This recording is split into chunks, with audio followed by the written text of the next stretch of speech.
上海街6100政府保育建築物係由14層組成嘅大廈。呢個建築物啲壁畫啊，佢建築特色係有石屎、紅磚牆啊、木材組成嘅。睇下啲壁畫幾靚，有熊貓啲設計啊，啲設計啲熊貓啊幾靚幾得意，新舊交替，幾有風味啊！啲畫入邊啲風景。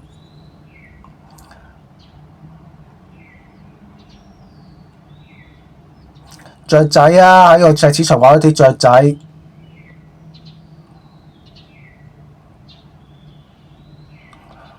飲茶，懷舊飲茶圖畫，喺啲玻璃畫咗啲畫。